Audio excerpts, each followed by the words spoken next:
IAS institute నిర్వహిస్తున్న all India scholarship exam pass అవ్వండి. 2 years ఫీజులో 50% మాత్రమే పే చేయండి. సినీ దర్శకుడు రామ్ గోపాల్ వర్మ అజ్ఞాతంలోకి వెళ్లిపోయారు. అయితే ఏపీ పోలీసులు ఆయన కోసం ముమ్మరంగా గాలిస్తున్నారు. హైదరాబాద్, తమిళనాడులో ఆర్జీవీ ఉన్నట్లు అనుమానిస్తున్న పోలీసులు హైదరాబాద్లో 2 బృందాలు, తమిళనాడులో 2 బృందాలతో గాలింపు చర్యలు చేపడుతున్నారు. మరోవైపు ఆర్జీవీ కాల్ డేటాను పోలీసులు పరిశీలిస్తున్నారు. ఆయనకు ఓ సినీ హీరో ఆశ్రయం కల్పిస్తున్నట్లు అనుమానిస్తున్న పోలీసులు సదర్ హీరోతో ఆర్జీవీ ఫోన్లో మాట్లాడినట్లు గుర్తించినట్లు సమాచారం. దీంతో ఆర్జీవీకి ఆశ్రయం కల్పించిన ఈ సినీ హీరో ఎవరనే విషయంపై రాజకీయ, సినీ వర్గాల్లో చర్చ జరుగుతోంది. మరోవైపు ఆర్జీవీ ఆచూకీ గుర్తించేందుకు ఏపీ పోలీసులు చెన్నై, ముంబై పోలీసుల సహకారం కోరినట్లుగా తెలుస్తోంది. అతను విదేశాలకు వెళ్లకుండా లుక్అవుట్ నోటీసులు సైతం జారీ చేసేందుకు పోలీసులు సిద్ధమవుతున్నట్లు సమాచారం.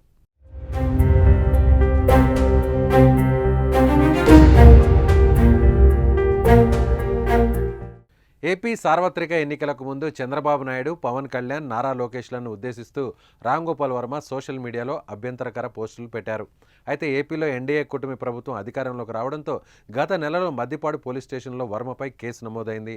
ఈ క్రమంలో ఒంగోలు రూరల్ పోలీసులు హైదరాబాద్లోని ఆయన నివాసానికి వెళ్లి నోటీసులు అందజేసి నవంబర్ 19న ఒంగోలు రూరల్ సీఐ ఎదుట విచారణకు హాజరు కావాల్సిందిగా కోరారు. అయితే రామ్ గోపాల్ వర్మ హైకోర్టులో క్వాష్ పిటిషన్ దాఖలు చేయగా కోర్టు తిరస్కరించింది. దీంతో వారం రోజుల తర్వాత విచారణకు హాజరవుతానని పోలీసులకు రామ్ గోపాల్ వర్మ సమాచారం అందించారు.